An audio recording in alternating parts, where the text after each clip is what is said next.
welcome to Robotronics. Today I'm gonna show you how to make a solar power mobile charger.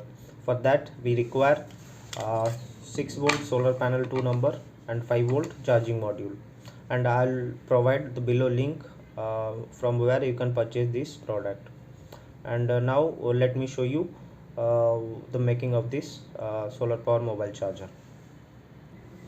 So first of all, we have two solar panels, 6 volt and 6 volt. We need to do the series connection. Let me show you the connection.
Now it's ready. So friends, the solar power mobile charger is being ready. Now we'll check it outside. Thank you.